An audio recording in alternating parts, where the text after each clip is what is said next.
गुरुर्ब्रह्मा गुरुर्विष्णु गुरुर्देवो महेश्वरा गुरु साक्षात परब्रह्मा तस्मै श्री गुरुवे नमः। तस्मै श्री गुरुवे नमः। तस्मै श्री गुरुवे नमः। चलिए सबसे पहले गुरु वंदना करते हैं। गुरुर्ब्रह्मा गुरुर्विष्णु गुरुर्देवो महेश्वरा गुरु साक्षात परब्रह्म तस्मै श्री गुरुवे नमः। तस्मै श्री गुरुवे नमः। तस्मै श्री गुरुवे नमः।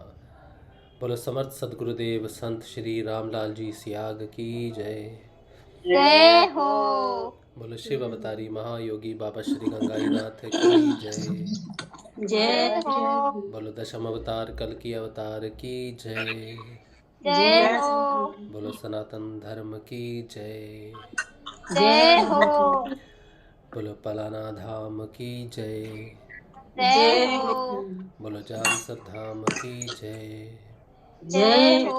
बोलो काजलवास धाम की जय। जय हो। जय श्री गुरुदेव। जय श्री दादा गुरुदेव। जय श्री गुरुदेव। जय श्री दादा गुरुदेव सभी को। जय महादेव सभी। जय श्री गुरुदेव। जय श्री दादा गुरुदेव। जय महादेव गुरुदेव। चलिए आज का जो सत्संग है प्यारे श्री गुरुदेव का, उसमें सबसे पहले सिद्ध योग की बेसिक जानकारी। सिद्ध योग में गुरुदेव श्री रामलाल जी सियाग एक संजीवनी मंत्र देते हैं जिससे दीक्षा हो जाती है। आप इस मंत्र को ऑनलाइन यूट्यूब पे भी सुन के दीक्षित हो सकते हो।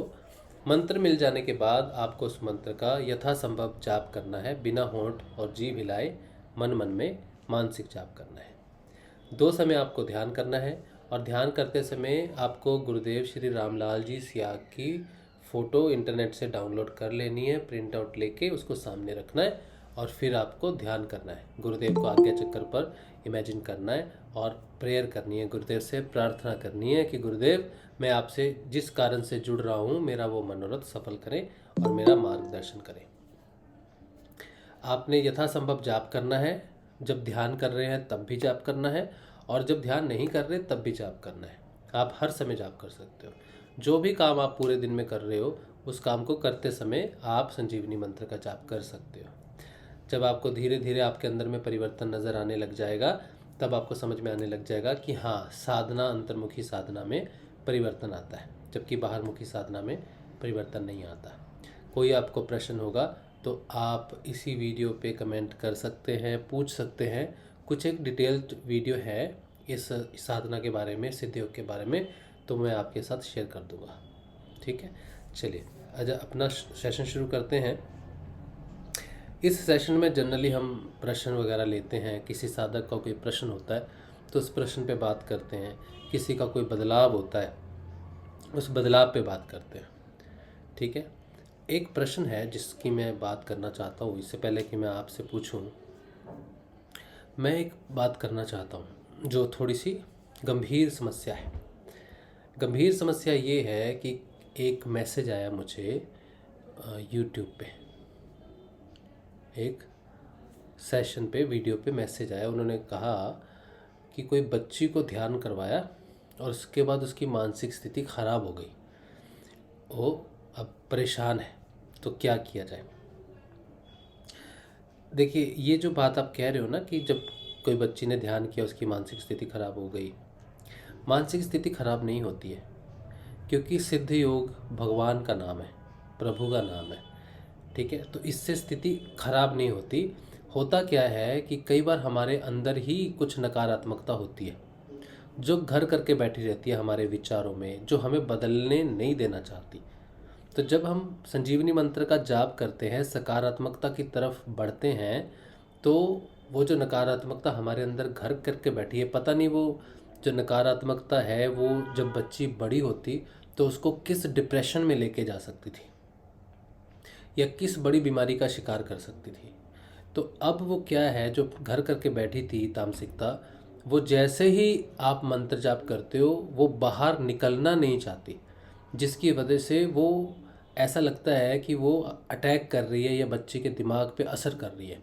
अगर ऐसा हो उस समय थोड़ी सी सिचुएशन घबराने वाली हो जाती है, क्योंकि या तो मेडिटेशन रुकती नहीं है या बच्चा उल्टा पुल्टा बोलेगा या उसकी स्थिति ख़राब हो जाएगी, होश में नहीं रहेगी, ऐसा आपको लगेगा और आप चिंतित हो जाओगे। लेकिन ऐसी स्थिति में अगर ऐसा हो तो यही समझना चाहिए कि संजीवनी मंत्र ने किसी ऐसी जमी हुई तामसिकता को बाहर निकाला है जो आने वाले नियर फ्यूचर में उसके लिए गंभीर समस्या बन सकती थी। डिप्रेशन बहुत बुरी तरह से प्रभाव करता है जब बच्चे ग्रो अप हो जाते हैं, लेकिन वो डिप्रेशन बैठता है किसी वजह से, किसी नकारात्मक सोच की वजह से, किसी नकारात्मक इंसिडेंट्स की वजह से।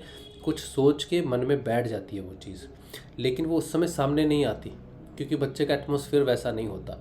लेकिन धीरे धीरे जब उनके अपने विचार डेवलप होते हैं तो वो विचार घर करते करते नकारात्मकता को गंभीर परिणाम दे सकता है बड़े होते होते, या किसी बीमारी में परिवर्तित हो सकता है। तो अगर सिद्ध योग में किसी बच्चे के साथ ऐसा हो या किसी भी व्यक्ति के साथ ऐसी कोई चीज़ होती है तो इसको किसी भी तरह से गलत नहीं लेना चाहिए। थोड़ा समय लगता है सेटल आउट होने में। अगर ऐसा हो तो बच्चे को खाना खिलाना देना चाहिए, ठीक है। जिस समय वो बहुत मूवमेंट होती है या बहुत हालत ख़राब हो जाती है उस समय बच्चे को पानी पिलाना चाहिए और खाना खिलाते रहना चाहिए। खाना खिलाने से जो हमारा मन है, जो हमारी ऊर्जाएं हैं, वो सारी की सारी पेट की तरफ चली जाती हैं, ठीक है। और पेट में खाना होता है तो उसको पचाने के लिए जो ऊर्जा उस समय वाइगर हो रही है या उसको परेशान कर रही है वो पेट की तरफ जाएगी और वो शांत होना शुरू हो जाएगी, क्रियाएं बंद हो जाएंगी। क्योंकि वो कुछ क्रियाएं होती हैं जो उस नकारात्मकता को बाहर निकालती हैं। बच्चे को आप नाम जाप करवाते रहना, नाम जाप छुड़वाना नहीं, या किसी भी व्यक्ति को नाम जाप छोड़ना नहीं घबरा के। गुरुदेव की फ़ोटो से प्रार्थना करना और पूरा विश्वास रखना कि उसको कोई प्रॉब्लम हुई नहीं है बल्कि उसकी कोई प्रॉब्लम निकल रही है। उसको 3-4 दिन का समय चाहिए, घबराना नहीं। और क्या कर सकते हैं, गुरुदेव लौंग देते थे ऐसे समय में जब कोई नकारात्मकता बैठी होती है और वह बाहर नहीं निकलना चाहती। ऊर्जा की बात कर रहा हूँ, कोई भूत प्रेत नहीं। नकारात्मकता मतलब है कोई सोच है, वो बच्ची के मन में कोई सोच है, वो ऊर्जा, सोच भी हमारी एक ऊर्जा ही है, कोई भूत प्रेत नहीं समझना इसको। उस ऊर्जा को रूपांतरित करना है हमने। इस जैसे मैंने खाना खाया, मुझ में ऊर्जा आ गई तो मैं अब कुछ काम करूँगा, कुछ ढकेलूँगा, कुछ काम करूँगा तो वो ऊर्जा बाहर मैकेनिकल रूप में चली जाएगी। ये जो नकारात्मक ऊर्जा है जो बच्ची के घर करके बैठी थी, सकारात्मक मंत्र जपने से उसको बाहर निकालना है। तो बाहर कैसे निकलेगी, बाहर वो विकृत क्रिया से निकलेगी। वो बच्ची में अपना सिर घुमा सकती है, बहुत तेज घुमा सकती है, चिल्ला सकती है, शोर मचा सकती है, रो सकती है, हंस सकती है, ठीक है। तो कुछ उटपटांग बात करेगी तो वो सारी वो ऊर्जा ही है, क्योंकि उसकी कोई सेंस नहीं है नकारात्मक ऊर्जा की, उसको अब बाहर निकलना ही है। तो इसीलिए जो भी क्रियाएं हो बच्चे की, उसको मानसिक पागलपन नहीं समझना, उसको ऐसा नहीं समझना कि कोई भूत प्रेत आ गया, क्योंकि जैसी ऊर्जा है उसी काम में बाहर निकलेगी, ठीक है। जैसे क्रोध एक ऊर्जा है, तो क्रोध की ऊर्जा बाहर कैसे निकलती है, लड़ाई झगड़ा चिल्लाना, है ना, ईर्ष्या अहंकार, ये वो ऊर्जा वैसे ही बाहर निकलती है। सकारात्मक ऊर्जा कैसे बाहर निकलती है, प्रभु का भजन, अच्छी बातें, सकारात्मक बातें, लोगों से प्रेम, ये ऊर्जा इस तरह से बाहर निकलती है। अब जो नकारात्मक ऊर्जा घर करके बैठी थी, मंत्र जपते ही वो जो बाहर निकलेगी वो अपने ढंग से निकलेगी, जैसे कोई पागल हो गया, क्योंकि वो ऊर्जा आगे वही करने वाली थी, ठीक है। तो उसको निकलने दो, बिल्कुल बच्ची टेंशन मत लो, बच्ची से प्रेम करो, बच्ची को हौसला दो, कुछ खिलाओ, ठंडा पानी खिलाओ, उसका फेवरेट कुछ खाना है तो उसको वो खिला दो, कुछ भी कर दो। कोई भूत नहीं, कोई प्रेत नहीं, इस ऊर्जा को निकलने दो। 2 दिन 3 दिन 4 दिन वो क्रिया के माध्यम से वो पूरी ऊर्जा निकल जाएगी। नाम जप नहीं छोड़ना, गुरुदेव का नाम जप छोड़ना, और वो ऊर्जा बच्ची बिल्कुल फ्रेश माइंड हो जाएगी, एक नया जीवन बच्ची को मिलेगा। हम जानते भी नहीं थे कि कौन सी ऊर्जा उसके घर करके बैठी थी। कोई भूत प्रेत नहीं, फिर से मैं कह रहा हूँ, कोई भूत प्रेत घर करके नहीं बैठा था। सिर्फ कहीं से कोई इंसिडेंट उसके दिमाग में घुस गया, या कह लो पुराने कर्मों का कुछ याददाश्त होती है जो चित्त में दबी रहती है, वो घर करके बैठी है, आगे जाके बहुत बड़ा परिणाम कर सकती थी, नेगेटिव परिणाम कर सकती थी, नकारात्मक परिणाम कर सकता था। कोई पुराने जन्म का कर्म भी हो सकता है, इस जन्म की कोई याददाश्त, इस जन्म का भी कुछ हो सकता है। उस ऊर्जा को निकलने दो, ये बहुत अच्छी बात है, ठीक है। तो मंत्र जाप करते रहना और बच्ची को ध्यान कराना, गुरुदेव की फ़ोटो माथे पे लगा के रखना ऐसे, अगर ज़्यादा होगा तो गुरुदेव की फ़ोटो ऐसे माथे पे लगा देना, ठीक है। और क्या कर सकते हैं, जो लौंग होते हैं जो सब्जी वगैरह में पड़ते हैं, वो लौंग ले लेने, गुरुदेव के चरणों से स्पर्श करना है और ये प्रे करनी है कि जो भी ये ऊर्जा है, चाहे कर्म प्रारब्ध की है, चाहे किसी थॉट प्रोसेस की है, किसी विचार की है जो बच्ची को घर करके बैठी थी, हे गुरुदेव इस ऊर्जा को जल्दी बाहर निकाल दो और बच्ची को तकलीफ़ ना हो, इसलिए ये लौंग आपका इसको दे रहे हैं। तो वो लौंग उस बच्ची के मुंह में रख देना, उसको कहना उसको चूसती रहेगी, या जो भी बच्चा, मैं बच्ची का इसलिए बात कर रहा हूँ क्योंकि वो मैसेज पर्टिकुलर आया था। जिस किसी को भी ऐसी प्रॉब्लम हो तो वो लौंग गुरुदेव को टच करा के देना और बिल्कुल रोकना नहीं, ठीक है। ध्यान को रोकना नहीं, मतलब नाम जप करवाते रहना। अगर ध्यान नहीं भी कर सक रही बच्ची, वो अपने आप वो ऊर्जा वैसे ही निकलेगी, ठीक है। लेकिन बच्चे को सहारे की ज़रूरत है, आपकी अंडरस्टैंडिंग की ज़रूरत है और सकारात्मकता की ज़रूरत है। तब वो जल्दी एक दिन में हो जाएगी, एक मेडिटेशन में हो जाएगी, या 2-3 मेडिटेशन में निकल जाएगा। बच्ची बिल्कुल फ्रेश माइंड हो जाएगी। ऐसा हो चुका है, ऐसा पहली बार नहीं हुआ, ऐसा पहले हो चुका है, मेरा एक्सपीरियंस है ऐसा, इसीलिए मैं ऐसी बात कर रहा हूँ, ठीक है। आपको ये चीज़ बता रहा हूँ, तो बाद में बिल्कुल ठीक हो जाओगे, सॉर्ट आउट हो जाएगा, ठीक है। तो ये मैसेज आई होप कि जिसने भी मुझे मैसेज दिया है यूट्यूब पे, उस तक ये बात पहुँचे और वो घबराए ना, ठीक है। चलिए, तो इस बात पे हमने कल भी बात की थी कि कोई भी चीज़, भूत प्रेत, नेगेटिविटी, जिसको हम नकारात्मकता का देते हैं ना, वो ऊर्जाएं हैं सारी की सारी। क्योंकि ये जो पूरी पृथ्वी है, जो मैटर है, ये कोई किताब बनी है कुछ, ये एक पदार्थ है, ठीक है। लेकिन ये ऊर्जा है, इसको मारेंगे ना तो लगेगा ना, तो चोट लगेगी, तो वो ऊर्जा है। ये सारी चीज़ें ऊर्जा का घनीभूत है। तो दुनिया में कुछ भी भूत प्रेत है, कुछ भी भगवान है, ईश्वर है, क्या है? ऊर्जा है। ऊर्जा को रूपांतरित किया जा सकता है, उसकी एक वही ओरिजिनल फॉर्म में उसको रूपांतर किया जा सकता है। इसीलिए अगर हमारे अंदर सकारात्मकता है, हमारे अंदर की ऊर्जा, हम सकारात्मक व्यक्ति हैं, हमारे अंदर हम तीनों गुणों में से सकारात्मक गुण को यूज़ कर रहे हैं, तो बाहर भी हमें सकारात्मकता ही मिलेगी, ठीक है। चलिए, अच्छा, अब आपने किसी ने कुछ बात करनी है या कोई प्रश्न आपने पूछना है या अपना अनुभव बताना है तो बता सकते हैं।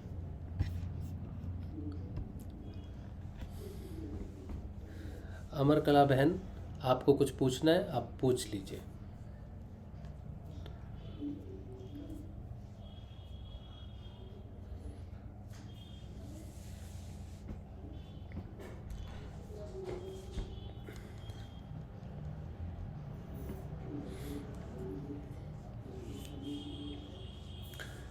गांव में एक गुरु बहन है, उसको ध्यान में गुरुदेव जी को गंगा जी नहला रही थी, इसका क्या मतलब हो सकता है? गांव में एक गुरु बहन है, उसको ध्यान में गुरुदेव जी को गंगा जी नहला रही थी, इसका क्या मतलब हो सकता है? मुझे नहीं आइडिया, बिल्कुल भी नहीं आइडिया।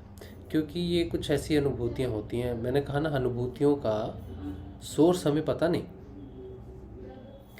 अनुभूतियों का सोर्स हमें पता नहीं होता, तो हम कैसे पता करेंगे कि ये अनुभूति उनकी किस तरह की अनुभूति है, मन से है या फिर उन्होंने कुछ ऐसा स्वरूप देखा गुरुदेव का, जैसे हम देखते हैं ना, कृष्ण के रूप में गुरुदेव को देखते हैं, जीसस के रूप में देखते हैं, बाबा गंगाई नाथ जी को भोलेनाथ के रूप में देखते हैं, अलग अलग रूप में हमें दर्शन होते हैं।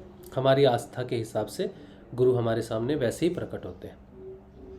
तो अगर उन्हें ऐसा लगता है कि गुरुदेव को गंगा जी नहला रही है, तो हो सकता है कि वो शिव की उपासक हो, गुरुदेव का ध्यान करने से उनको ऐसा लगा हो, तो ये हो सकता है। कोई पर्सनल कुछ उनकी धारणा या मन में कोई श्रद्धा होनी चाहिए किसी प्रकार से, तो गंगा के प्रति उनका कुछ होना चाहिए, कहीं कुछ सुना होगा, माँ गंगा की कोई कहानी सुनी होगी या बहुत पहले कुछ भी होगा, तो वो उनके अंदर की एक अनुभूति है कि उनको किस तरह से गुरुदेव दिखे या कैसे हुआ। इसको एक्सप्लेन नहीं कर सकते, क्योंकि किसी के मन को पढ़ना मतलब पंगा लेना, तो ये नहीं करना चाहिए। किसी का मन नहीं पढ़ना चाहिए, कभी भी नहीं पढ़ना चाहिए, बहुत गलत बात है किसी का मन पढ़ना। मन पढ़ना खतरनाक चीज़ है, हाँ? तो जो भी अनुभूति हुई उसे हमें अनुभूति मान के छोड़ देना चाहिए, परिवर्तन पे ध्यान देना चाहिए।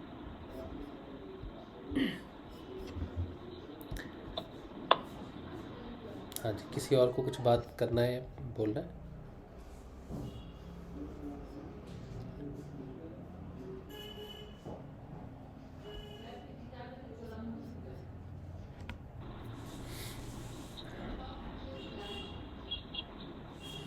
किसका माइक खुला है? भाई तू ही बोल ले। हाँ जी, रामविलास भाई आप कुछ बोल। बोलो, आप ही बोलो भैया, क्यों टाइम खराब कर रहे हो हमारा? टाइम निकल जाता है जल्दी जल्दी, फिर आप ही बोलो, जिसको बोलना हो वो खुद ही बोल लेगा। अच्छा, रामविलास भाई कुछ बोलो। एक मिनट। हाँ हाँ जी, रामविलास भाई। हाँ जी सर। हाँ जी, एक पूछा था कि किसी के पूजा वूजा का हम प्रसाद ले सकते हैं कि नहीं? पूजा का प्रसाद ले सकते हैं कि नहीं? किसी अनजान व्यक्ति से नहीं लेना चाहिए। और फिर भाव बहुत बड़ी चीज़ है, भाव बहुत बड़ी चीज़ है। मेरे भाव बहुत बदले हैं जब से मैं सिद्धयोग में आया हूँ। एक वेव होती है, कुछ चीज़ें हम करते हैं तो हमारे मन में एक भाव रहता है किसी चीज़ के प्रति, फिर हम उस चीज़ को छोड़ देते हैं कि नहीं गुरुदेव है, फिर हमारा भाव एक निष्ठ हो जाता है, गुरुदेव के प्रति पूर्ण रूप से हो जाता है। उसके बाद दुनिया की कोई चीज़ फ़र्क ही नहीं पड़ती, हमने कहाँ गए, कहाँ क्या किया क्या नहीं किया, कोई फ़र्क नहीं पड़ता, क्योंकि आध्यात्मिक मांगे ख़त्म हो, भौतिक मांगे ख़त्म हो जाती हैं। पहले हम जहाँ भी जाते थे प्रसाद लेते थे ना, प्रसाद है मंदिर का, ओह अच्छा प्रसाद है, हे भगवान कृपा करो कृपा करो। तो हम लोग प्रसाद भी जब खाते थे ना तो भगवान की कृपा या कुछ करने के लिए खाते थे। लेकिन जिसके भाव में सिर्फ भगवान बस जाएं, गुरुदेव बस जाएंगे ना, तो कहीं प्रसाद भी आएंगे ना तो वो अन्न समझेंगे, थोड़ा सा आप खाएंगे, थोड़ा सा चींटियों को खिलाएंगे, अपने लिए कुछ मांगा नहीं, बल्कि चींटियों के साथ उस प्रसाद को शेयर कर लिया कि हाँ एक सकारात्मक देवी देवता है, उसकी सकारात्मक ऊर्जा है जो सब में बंटनी चाहिए। तो एक साधक के लिए सबसे ज़्यादा ज़रूरी क्या है इस ब्रह्मांड में, कि वो सकारात्मक बने, सकारात्मक लोगों के साथ जुड़े, और देवी देवता स्वयं उसके साथ जुड़ते हैं, उसके शरीर में प्रवेश करते हैं, देवी देवता स्थान ग्रहण करते हैं, अपना जागृत हो जाते हैं। और ऐसा एक अनुभव मुझे हुआ है, बहुत पहले हुआ था, बहुत अनुभव गणेश जी का मुझे अनुभव हुआ था। तब तो मुझे उसका मतलब पता नहीं था, लेकिन आज मुझे मतलब पता चल रहा है। और एक बहुत अच्छा है कि जितनी भी चेतन आत्माएं हैं या चेतन संत हुए हैं हमारे, वो सारे आपके आसपास आ जाते हैं, वो मतलब क्लोजनेस हो जाती है, वो आपको गाइड करते हैं और आपके दिमाग से वो बिल्कुल ये चीज़ निकाल देते हैं कि आप किसी फ़ायदे के लिए कुछ, अब आपको कुछ फ़ायदा, अब इससे बड़ा फ़ायदा हो नहीं सकता। गुरुदेव रामलाल जी स्याग से जो हमें मिलेगा, उससे बड़ी चीज़ कोई संसार में कोई देवी देवता हमें नहीं दे सकता। मोक्ष से बड़ा और अपने आप को पहचानना, रियलाइजेशन से बड़ा कुछ भी नहीं है। जब ये थॉट प्रोसेस आ जाता है तो भाव खत्म हो जाता है। तो आप अगर मुझे कहो अभी मैं काली के मंदिर में जाऊँ, वहाँ प्रसाद हमने खाया, अभी कुछ दिन पहले हमारे यहाँ पे माँ की पूजा हुई थी, तो खिचड़ी बंटती है, तो मेरी वाइफ ने कहा चलो खिचड़ी खाते हैं, मैंने कहा चलो खा लेते हैं खिचड़ी, तो हम वो लेके आए, हमने खिचड़ी खाई। और इसी तरह से अगर कोई कहीं कुछ हो रहा होगा, कहीं मंदिर जाएगा, प्रसाद मिलेंगे तो उसको धारण करेंगे। लेकिन अब उस देवता को भी पता है और मुझे भी पता है, अब बहुत क्लियर है ना, उसको मुझे कुछ कहना है, और क्योंकि वो तो सर्वज्ञानी है ना, देवताओं को तो सब मालूम है। और मुझे एक्सप्लेन करूँगा तो मैं अपनी बुद्धि का परिचय दूंगा कि हाँ मैं कितना बड़ा बेवकूफ़ हूँ। तो उसको पता है कि मेरे हृदय में कौन है और मैं किस भाव से आया हूँ, मैं प्रेम भाव से आया हूँ, तो वहाँ कोई फ़र्क नहीं पड़ता। लेकिन मेन बात है भाव की, जब तक शिष्य पूर्ण समर्पण नहीं करता और उसमें बदलाव नहीं आता और वो गुरुदेव को अपने अंदर नहीं देखता, तब तक उसे परहेज करना चाहिए, क्योंकि फिर वो कई बार उसको डिस्टर्ब करता है कि मैंने प्रसाद खा लिया, क्या कर लिया। तो दो चीज़ें, जब तक आप अपनी साधना में दृढ़ नहीं हो जाते, आपको विश्वास पक्का नहीं हो जाता कि अब और कुछ है नहीं और मेरे गुरुदेव ही हैं सब जगह, हर जगह पे, तब आप कुछ भी कर सकते हो। लेकिन जब तक वो स्थिति पैदा नहीं होती, तब तक अपना ध्यान सिर्फ गुरुदेव में ही रखना चाहिए। ये मेरे साधना में ऐसा हुआ है जो मैं आपको बात कर रहा हूँ। अब मुझे फ़र्क नहीं पड़ता। ये भी हम नहीं ले सकते हैं। ये आपका भाव है। अगर आपको लगता है कि ऐसा डिस्टर्बेंस हो सकता है, क्योंकि ये साधना में ना हमारी जो कुंडलिनी है ना, ये ऊपर से नीचे आती है, और कई दिन तक जब नीचे रहती है ना, तब ना ध्यान लगता है, ना कोई अनुभूति, कुछ ऐसा महसूस होता है। फिर हम सोचते हैं यार हमने कोई गलती तो नहीं कर दी, ये पहला सवाल आता है। और बस यहीं से सारी प्रॉब्लम शुरू होती है। अगर साधक को इतना विश्वास हो कि अब कुछ नहीं हो सकता, अब चाहे 100 दिन ध्यान ना लगे, कुछ ना हो, पर मेरी यात्रा चल रही है, बस मुझे पता है मेरी चेतना कुछ समय के लिए नीचे के चक्रों में घूम रही है कुछ क्लियर करवाने के लिए, इसीलिए उसको चिंता नहीं होती। नहीं तो 4 दिन अगर ध्यान नहीं लगेगा तो आदमी परेशान हो जाता है साधक। तो वो उस अवस्था में बाहर का कुछ ना ही किया जाए तो अच्छा है, ठीक है। लेकिन जब आपको पता चल जाएगा कि चेतना नीचे है या चेतना ऊपर है, आपको खुद पता चलेगा, तो आपको चिंता तो नहीं होगी कि मुझे आज मेडिटेशन नहीं हुआ या मुझे ध्यान नहीं लगा या फिर ऐसा विचार, क्योंकि सकारात्मकता ऊपर है, नकारात्मकता नीचे। नीचे जितनी गहराई है ना, कालक है ना, कालापन है, उसमें जाएंगे तो आपकी सराउंडिंग में आपका थॉट प्रोसेस, डिप्रेशन ये क्रिएट होता है हर साधक में।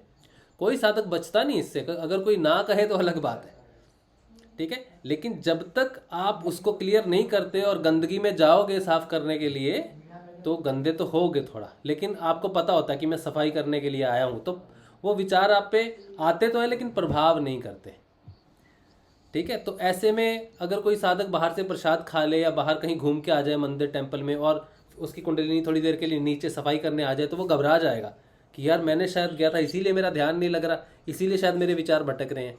तो जब तक साधक अंदर से पक्का नहीं है, पक्का मतलब उसको यकीन नहीं होगा कि हाँ मैं अब अंदर अब नहीं हो सकता, कुछ खराब नहीं हो सकता, मुझे पता है, मेरे गुरुदेव को पता है और ब्रह्मांड उसका साक्षी है, तब आप कुछ भी कर सकते हो।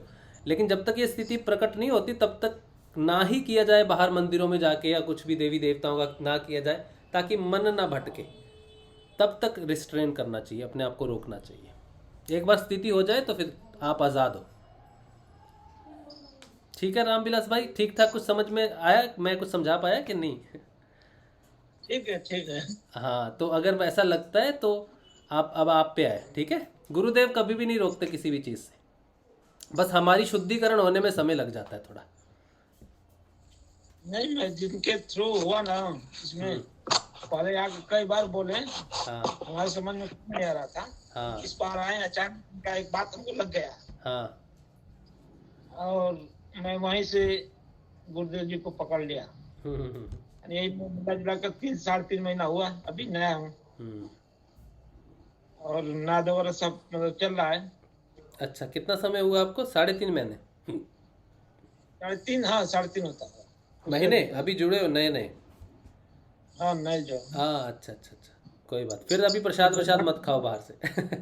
नहीं अब अभी अपने आप को थोड़ा समय दो समझने के लिए, ठीक है, चेतना के स्तर को, क्योंकि हमें समय लग जाता है बाहर की साधना और अंदर की साधना में, जो डिफरेंस है ना वो पता करने में थोड़ा समय लग जाता है। तो अपने आप को थोड़ा समय दीजिए और बाद में आपको ये चीज़ें अपने आप समझ में आनी शुरू हो जाएगी। बहुत अच्छा है, बहुत अच्छी फोटो है। इतना हूँ, मैं करता हूँ ध्यान हाँ। बैठ कर रोजाना। आपके घर में कौन कौन है जो ध्यान करता है? मैं हूँ और मेरी मैडम। अच्छा, आप दोनों ध्यान करते हो?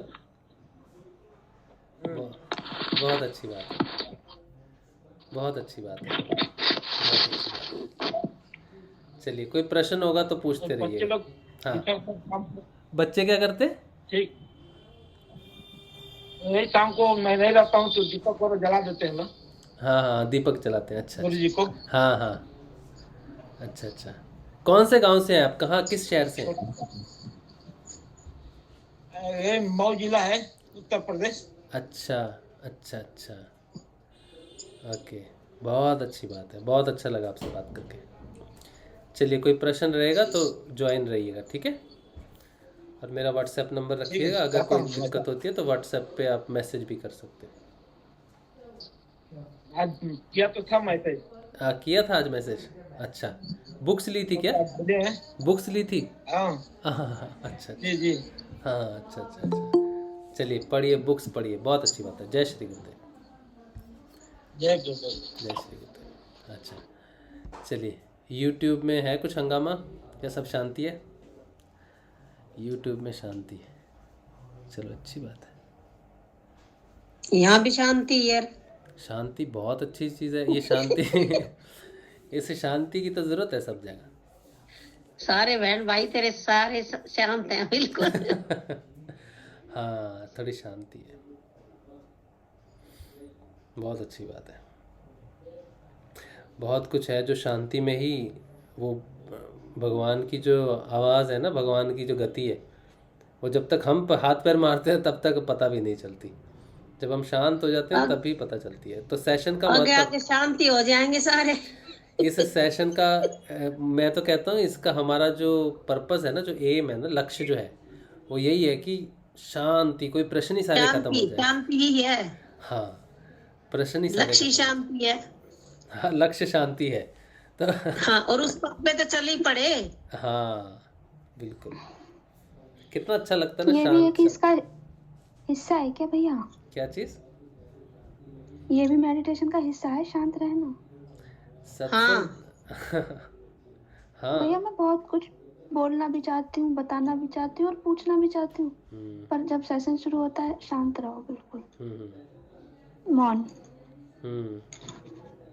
नहीं, पूछ लिया करो, बात कर लिया करो। पहले सोचूंगी, भैया से पूछूंगी, ये बताऊंगी ये हुआ मेरे साथ, पर जब शुरू होता है ठीक है, सब ठीक है, शांत रहो, सब ठीक हो जाएगा। डर बस तो ये नहीं जवाब लगता? आ जाता है, शांत हो जाती हूँ। डर तो नहीं लगता कि ये पागल आदमी है, इसने कह देना है मनोमय कोश है? मुझे कोई नहीं, अनुभूति नहीं, बताता है ना, पहले कहता है ये मनोमय कोश नहीं है, मैं पहले बता दे रहा हूँ, तो मत बताओ। उन्होंने कहा ऐसा लगता है, मैं, मेरी बीवी मुझे बोलेगी ना हाँ ऐसा हुआ है, लेकिन तुम तो मानोगे नहीं। मेरा बेटे को मैं पूछता हूँ कुछ क्या हो रहा है, बोला परिवर्तन हो तो बताएं। मैंने कहा चलो ठीक है फिर। तो मेरे घर वाले भी अब जान गए आज हैं मैं कि गुरुदेव से भी कह रही थी, हाँ। मैंने कहा हमारे भाई साहब गुस्सा हो जाते हैं और गुरुदेव आप कुछ परिवर्तन दिखा नहीं रहे हो। फिर अंदर से अपने आप खुद ही जवाब आता है कि परिवर्तन तो बहुत है, लेकिन तुम समझ नहीं पा रहे हो और बता नहीं पा रहे हो। मैं गुस्सा नहीं होता, मैं बस ये समझता हूँ कि नहीं, मैं अपने आप को अपने गुरुदेव से बातें कर रही थी। जैसे आपको, अब देखो एक टीचर होता है और वो समझा रहे हैं, उसके समझाने के बाद हमें समझ नहीं आता, तो थोड़ा सा तो ये लगता है ना टीचर की कि गलती है, ये टीचर की गलती है। अगर मेरे को नहीं, गुरुदेव ने बिठाया और मैं अपना काम सही नहीं कर टीचर जो रहा है ना हमारा वो अनट्रेंड है। नहीं भैया, अभी ना हमें गुरुदेव वो टीचर भी दे खुद रहे हैं। स्टूडेंट बनाया हुआ गुरुदेव ने, स्टूडेंट को ही पकड़ के मॉनिटर है, टीचर भी कहा है। मॉनिटर कह सकते हो, थोड़ी देर के लिए वो। मॉनिटर है टीचर तो वो बैठी बड़ी परम सत्ता है। और मॉनिटर सबसे बदमाश ये भी बात वही सही है जो जिसको मॉनिटर बनाया गुरुदेव। मॉनिटर ही गड़बड़ करता है सारी। मॉनिटर ही गड़बड़ है गुरुदेव का। मलाई खुद खा रहा है मॉनिटर। ये सही। जब बच जाएगी ना तो दे देंगे, चिंता ना करो, बचेगी हमारे लिए, बचेगी, सबके लिए हिस्सा बराबर है। हमारा तो हक है, हम तो छीन भी लेंगे। देखो भाई, हाँ, बराबर है। सबका अपना अपना दूध, अपना अपना मट्ठा, दही, मलाई, सबकी अपनी अपनी है, सीधी बात है। हैं? कहाँ ये देख सकते भाई तेरे घड़े में मलाई ज़्यादा है, मेरे वाले में कम क्यों आई है? हाँ, फिर गुरुदेव को पकड़ सकते हैं, यहाँ क्या पानी मिलाया है? हैं? ये पूछ सकते हैं।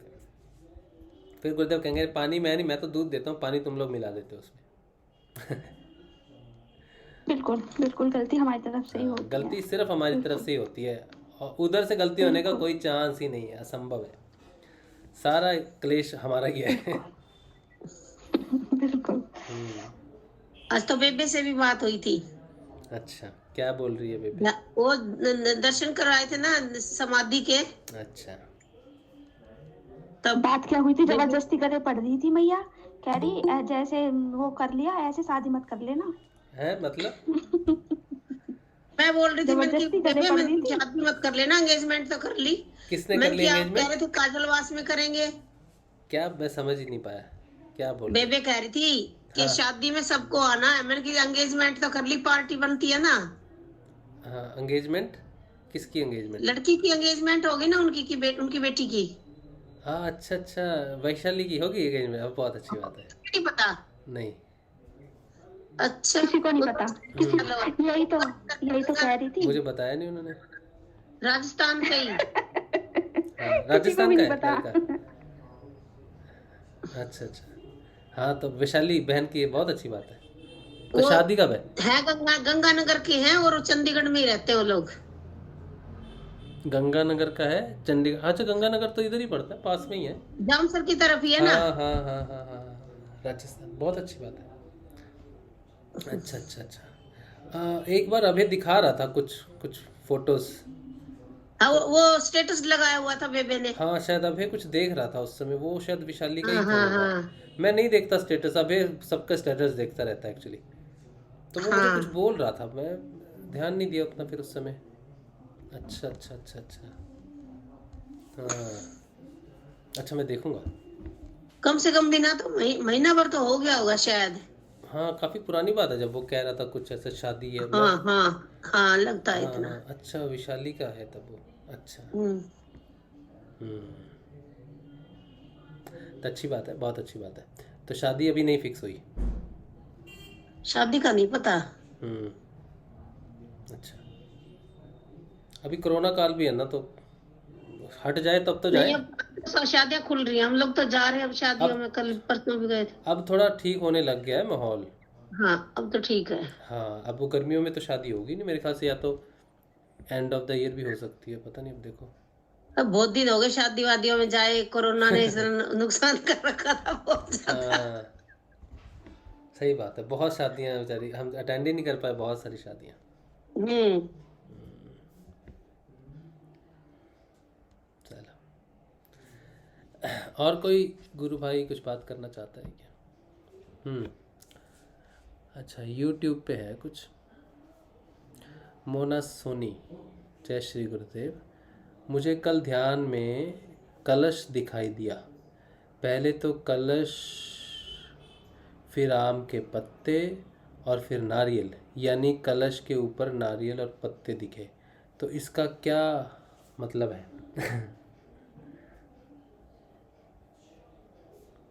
क्या मतलब हो सकता है, कोई बता सकता है?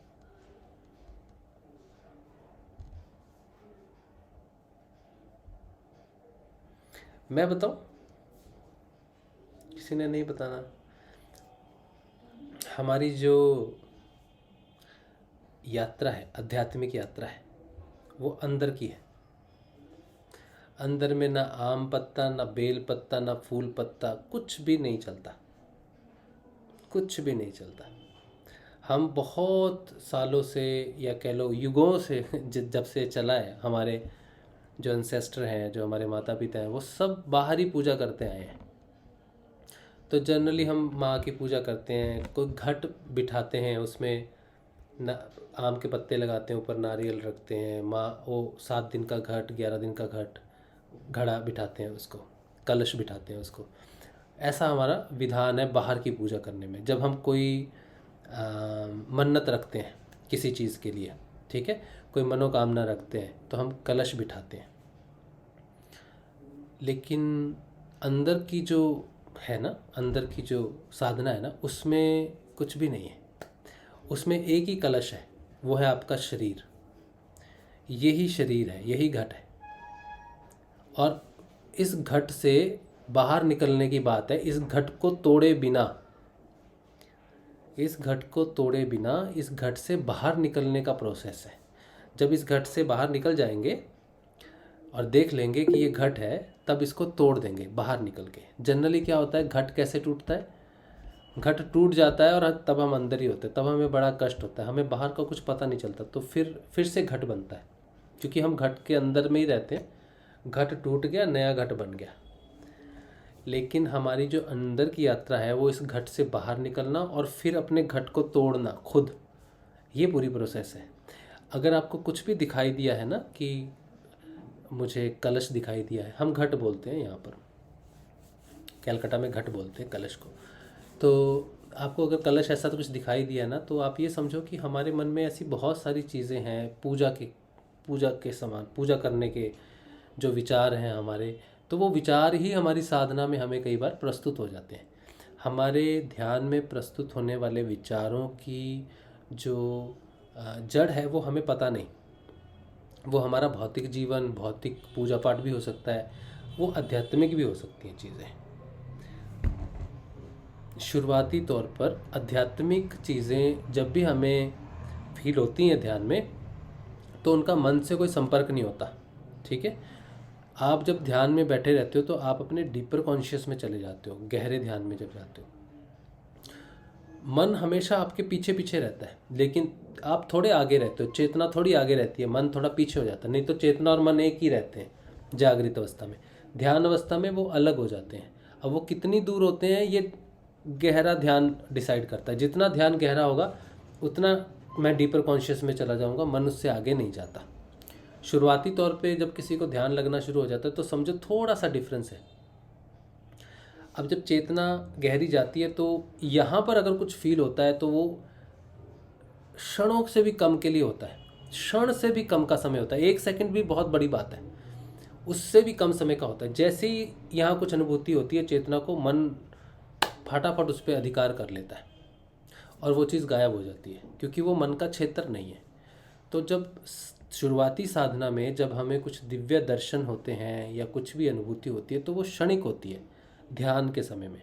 निद्रा में लंबे लंबे प्रोग्राम चलते हैं लेकिन ध्यान के समय नहीं चलते। ध्यान के समय, शुरुआती ध्यान में वो क्षणिक होता है।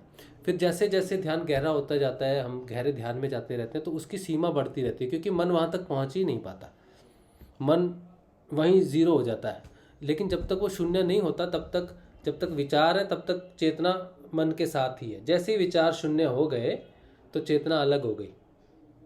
अब चेतना में कोई विचार नहीं, क्योंकि विचार मन के कारण था। तब वो डीपर कॉन्शियस में जाती है। या तो सो जाता है आदमी, या उसको कुछ नहीं पता चलता, या उसको अपना शरीर फील होता है लेकिन वो सारी सराउंडिंग भूल जाता है। कोई विचार नहीं, शरीर की अवस्था नहीं, कुछ नहीं, बस जागृत होता है लेकिन कोई अनुभूति नहीं होती। लेकिन अगर वो जाए नीचे और उसको वहाँ कुछ अनुभूति हो तो वो उसमें रह सकता है थोड़ी देर, सिर्फ उतनी ही देर तक जितनी देर तक वो मन उस पर आक्रमण ना कर दे। तो अगर हमें ऐसा कुछ दिखता है जो हम नॉर्मल जीवन में कर रहे हैं और वो बड़ी तसल्ली से सरेआम चीज़ें दिखती हैं, तो हमें उसको पहले सीरियसली नहीं लेना चाहिए, ठीक है। और सबसे बड़ी बात क्या है कि हमारी अंदर की यात्रा और बाहर की यात्रा में बहुत अंतर है। जिस तरह अंदर की यात्रा चलती है, बाहर की यात्रा बिल्कुल अलग चलती है। बाहर पूजा पाठ, अगरबत्ती, धूप, तुलसी सजाना, फूल माला सब चलती है। जैसे पीछे देखो फूल माला है, एक इधर मंदिर है तो फूल चढ़ते हैं थर्सडे को और पूजा होती है, ठीक है। तो वो बाहरी गुरु का सम्मान के लिए है, लेकिन उसका मेरा आध्यात्मिक यात्रा से कोई लेना देना नहीं है। अगर मैं गुरुदेव को कोई फूल माला ना चढ़ाऊँ, कोई अगरबत्ती ना दिखाऊँ, तब भी मेरी अंदर की यात्रा चलेगी, क्योंकि उसकी रिक्वायरमेंट नहीं है।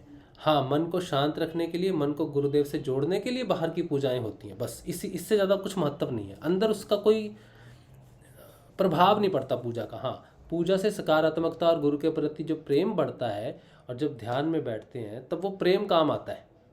हाँ, प्रेम हो सकता है, लेकिन पूजा पाठ का कोई खास मकसद नहीं है। तो कलश दिखा तो आप इसको कुछ सीरियसली मत लो। अंदर की साधना में आप नाम जाप करो जितना हो सकता है और ध्यान करो, ठीक है। बाकी इसके अलावा अगर कुछ है तो मुझे नहीं पता। हाँ, अमर कला गुरु बहन कह रही हैं, गुरु भाई आज तो तीनों ग्रंथियों पर बात कर लो। मैं तो बहुत बार कर चुका हूँ तीनों ग्रंथियों पर बात, बहुत बार कर चुका हूँ। अब तो सबको पता हो गया होगा तीनों ग्रंथियों के बारे में। अच्छा, मैं पूछ लेता हूँ, देखो सबको पता होगा। मैं पूछूंगा, किससे पूछता हूँ? अच्छा, किससे पूछूं?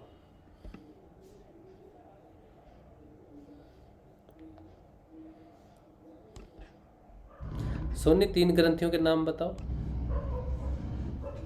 अगर नहीं बताया तो मैं सेशन से निकाल दूंगा अभी तुमको। जय श्री ये बढ़िया बात। यूट्यूब से ज्वाइन करना फिर यूट्यूब से ज्वाइन करना। हाँ, 3 ग्रंथि होती, ब्रह्म ग्रंथि, रुद्र ग्रंथि और विष्णु ग्रंथि।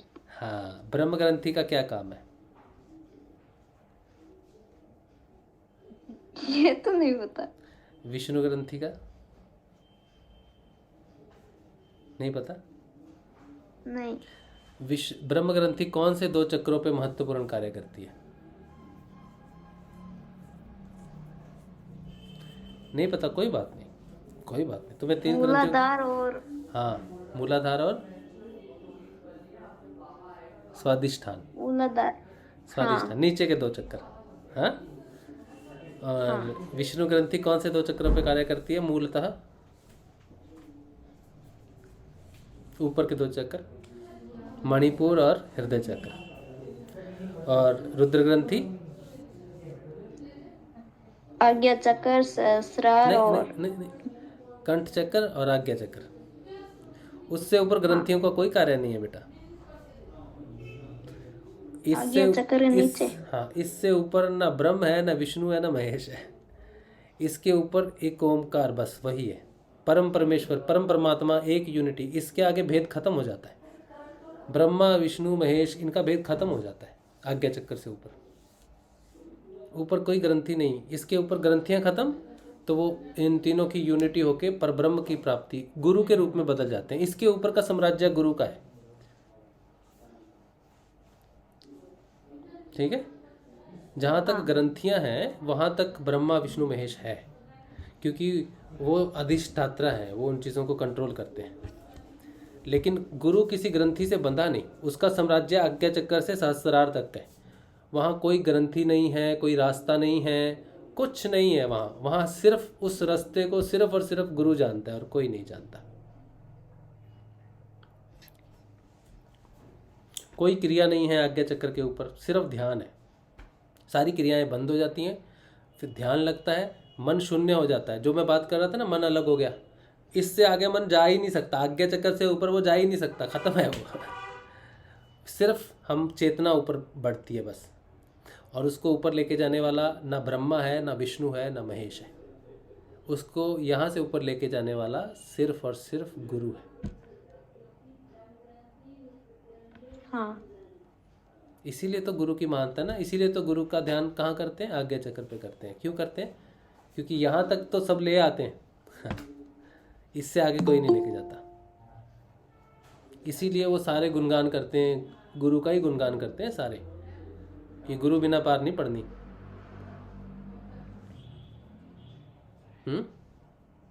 हाँ, तो 3 ग्रंथियां जो है ना अमर कला बहन, वो संसार में ही है, बस संसार ही ग्रंथियां हैं। ब्रह्मा भी संसार का, विष्णु भी संसार का, शिव भी संसार का। ये बात बहुत स्पष्ट बात है। जब आप अगर जो लोग पंजाबी हैं जो जुड़े हैं, वो गुरु ग्रंथ साहिब पढ़ते हैं। गुरु ग्रंथ साहिब में जो पंजाबी लोग होते हैं वो सबसे ज़्यादा क्या पढ़ते हैं? डेली जिसका पाठ करते हैं, जप जी साहिब। गुरु ग्रंथ साहिब में पहले 9 अंग, मतलब कि 9 चैप्टर्स कह लो, छोटे छोटे 9 या 8, 9 के आसपास शायद 9 अंग ऐसे हैं जिनमें गुरु नानक देव जी की वाणी है पूरी। उस गुरु नानक देव जी की जो वाणी है उसमें वो जपू जी साहब बोलते हैं उसको, ठीक है। अलग भी जपू जी साहब एक मिलता है, छोटा सा होता है, उसको पढ़ते हैं वो लोग। जपू जी साहब अगर आप, जप जी साहब बोलते हैं उसको, जप जी साहब अगर आप पढ़ोगे ना तो उसमें ये बात बिल्कुल क्लियर कर देते हैं वो, कि ब्रह्मा और विष्णु महेश भी नहीं जानते उसको, जिसको हम कहते हैं ना त्रिदेव हैं, सब हैं। जपू जी साहब में इस साफ लिखा हुआ है, गुरुओं की वाणी है, कि वो भी नहीं जानते उस परब्रह्म को, उनकी पहुंच नहीं है क्योंकि वो स्वयं गुरु में विलय हो जाते हैं। उसके बाद उनकी अलग आइडेंटिटी नहीं रहती। जब तक ये संसार है, जब तक ये सृष्टि है, जब तक ये पूरी क्रियात्मक चीज़ें हैं, तब तक ही वो भेद है तीनों का। उसके ऊपर वो अपने भेद से मुक्त हो जाते हैं, अपने आप से मुक्त हो जाते हैं और गुरु में विलय हो जाते हैं। उसके आगे सिर्फ गुरु है, उसके आगे किसी की पहुंच नहीं है। गुरु का रास्ता कोई भी नहीं जानता। इसीलिए कहते हैं कि गुरु की महिमा कोई गा नहीं सकता। गाएगा तब जब पता होगा अगर मुझे पता होगा ABCD तब तो मैं कहूँगा, जब मुझे पता ही नहीं है तो कैसे होगा। तो गुरु का रास्ता सिर्फ गुरु ही जानता है और कोई नहीं जानता। इसीलिए जपजी साहिब में साफ लिखा हुआ है कि वो हम जिन्हें पूछते हैं, देवताओं को, महादेव को, वो सारे गुरु में रूपांतरित हो जाते हैं। और जब मैंने पहली बार ये व्याख्या, जब बहुत पहले की बात है, मेरे ख्याल से 4-5 वर्ष पहले मैंने जपजी साहब का मैंने जब पढ़ा था, तो मैंने जब पूरा पढ़ रहा था तो बार बार वो चीज़ आती है कि क्योंकि बीइंग अ हिंदू रिलीजन से बिलीव करने वाले हम सोचते हैं नहीं, ब्रह्मा जी, विष्णु जी, शिव जी ही हैं, इनसे ऊपर तो कोई भी नहीं है। तब गुरु का पता नहीं था तो उसमें फिर लास्ट में वो बहुत अच्छा गुरु के बारे में बोलते हैं और बहुत अच्छा अनुभव होता है। अब जब सच में गुरु जी के रास्ते पर आए हैं ना, अब पता चलता है। आपको याद है कुछ दिन पहले बात की थी कि हमने खोज लिया है, किंगडम ऑफ गॉड, भगवान का राज्य हमने खोज लिया है, यही है किंगडम ऑफ गॉड। तो जो साम्राज्य है 3 ग्रंथियों से बाहर है, अनाहत चक्र खुलता है, गेट है, उस गेट के अंदर जब जाते हैं तो 3 ग्रंथियों का सामना करना पड़ता है, जिसे हृदय ग्रंथि, मूलतः हृदय ग्रंथि कह देते हैं। हृदय जगत है, जगत की ग्रंथियाँ, जिनके 3 ग्रंथियों को खोलने के लिए 3 देवता, त्रिदेव, त्रिनेत्र, ओम, ये सारी चीज़ें व्याप्त रूप में प्रकट हो जाती हैं। हृदय की ग्रंथि खुल गई तो 3 ग्रंथियाँ खुल गई, 6 चक्र खुल गए और आप यहाँ से उठ गए ऊपर। तो उस समय जो हृदय जिस जहाँ पर प्रवेश करते हो आप, वो साम्राज्य है, ईश्वर का साम्राज्य है। लेकिन मुश्किल बहुत है। मुश्किल ये है कि तीसरी ग्रंथि जो है, रुद्र ग्रंथि जो है, जब वो खुलती है तब बहुत सारी सिद्धियां प्रकट होती हैं, बहुत। विष्णु ग्रंथि में तो ज्ञान आपके पास आता है, क्योंकि विष्णु जो देवता हैं, जो देते हैं वो ज्ञान, हृदय में जब ज्ञान प्रकट होता है। ब्रह्म आपको सृजनात्मक, रचनात्मक कलाएं, क्रियाएं, कविताएं, पोएम्स, ये सब देते हैं। विष्णु आपको बुद्धि देते हैं, ज्ञान देते हैं। लेकिन शिव आपको वरदान देते हैं। वो भस्मासुर को दिया था, भस्मासुर को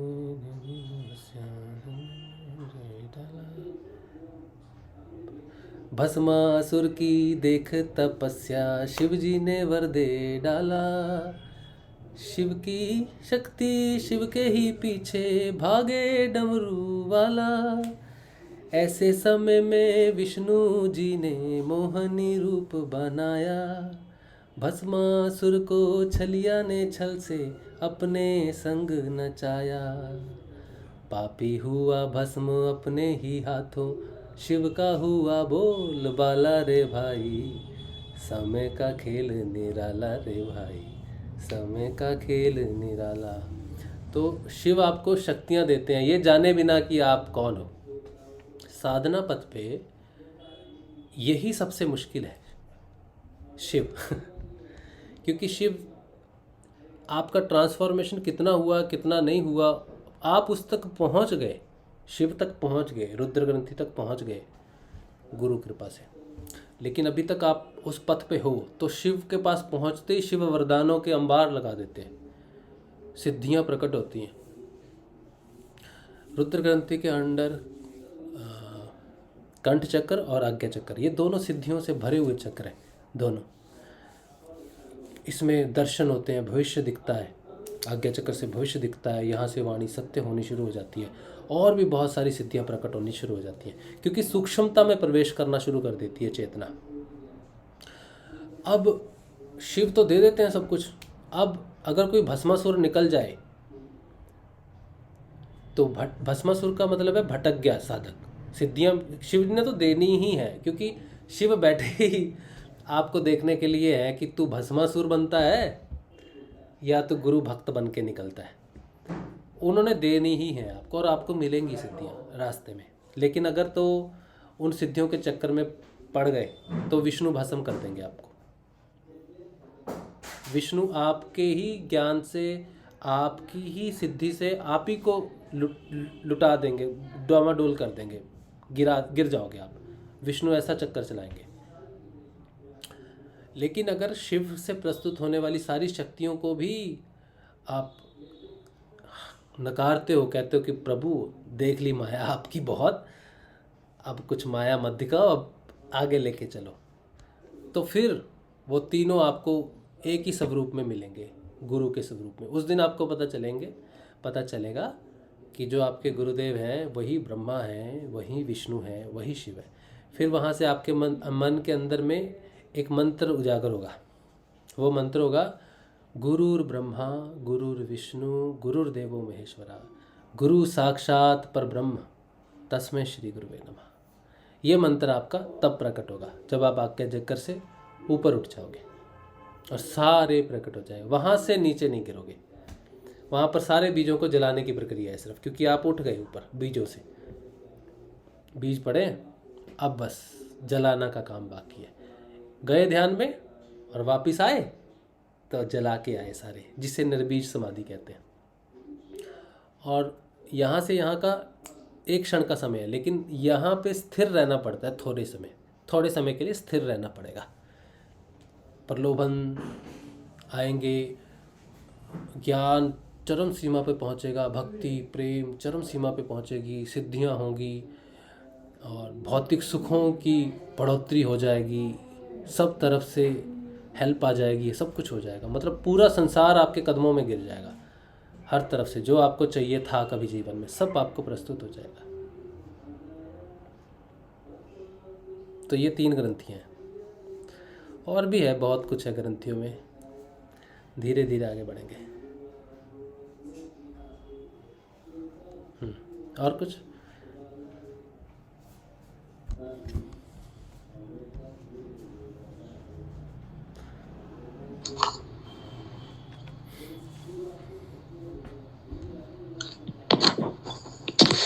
हेलो। हाँ जी, रामविलास भाई।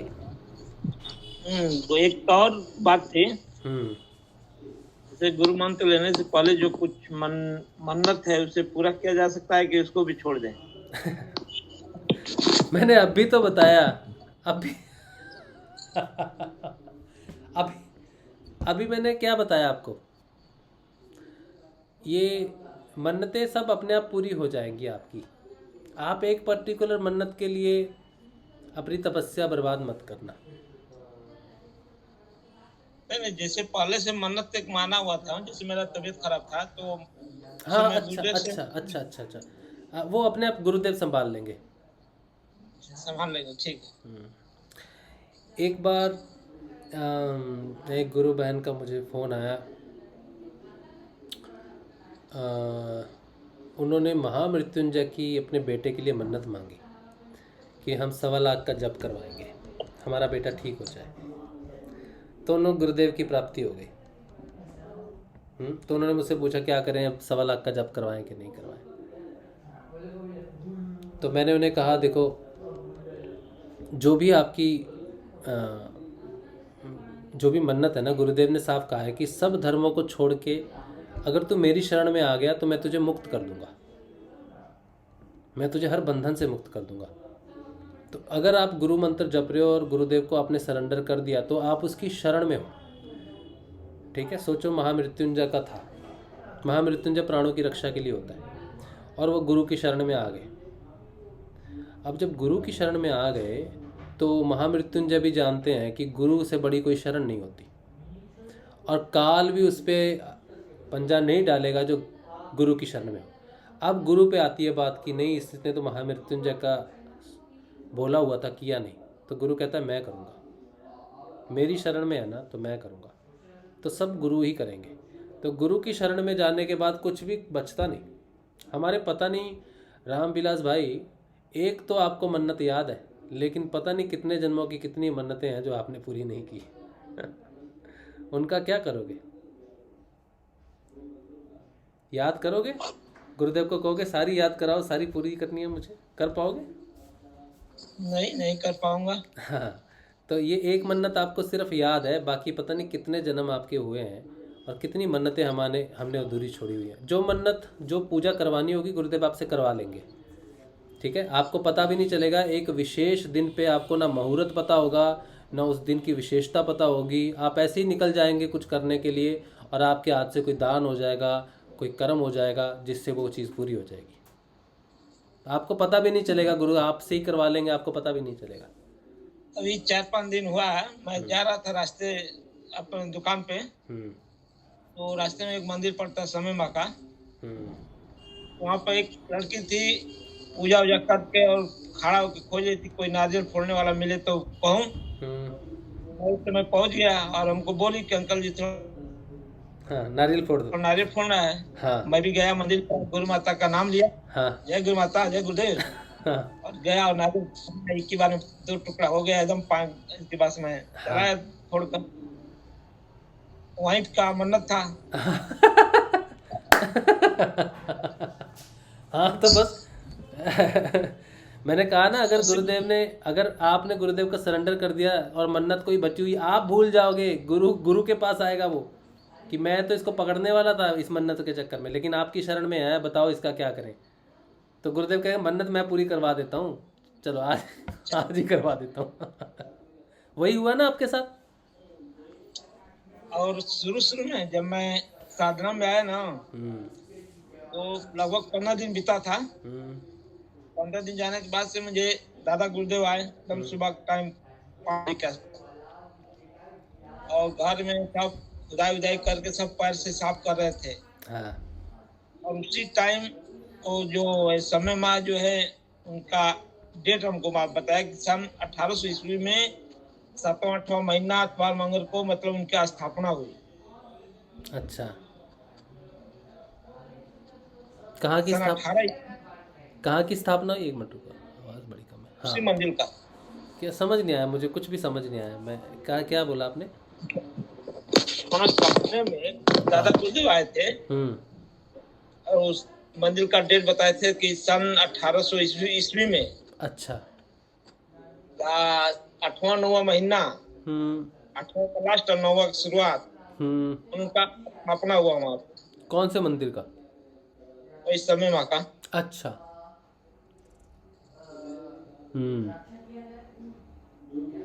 अच्छा, गुरु माँ ही है। हाँ, गुरु माँ ही है। अच्छा, चलो, गुरुदेव के दर्शन होने स्वप्न में बड़े शुभ है। बस दर्शन हो गए, यही मेन बात है। बाकी हुआ क्या सपन में वो बात अलग है, लेकिन उनके दर्शन हो गए, ये सबसे बड़ा लाभ है स्वप्न का। बहुत बढ़िया। चलिए,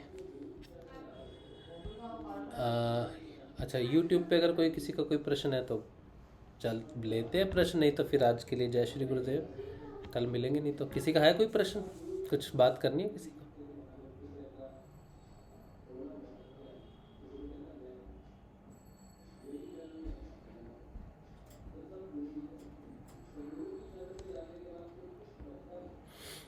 नहीं, चलो ठीक है। चलिए, आज के लिए आप सबको जय श्री गुरुदेव। कल मिलेंगे सुबह के ध्यान में। जय श्री गुरुदेव। जय श्री दादा गुरुदेव। जय श्री जय श्री गुरुदेव, जय श्री दादा गुरुदेव, जय गुरु माँ, जय श्री जय श्री।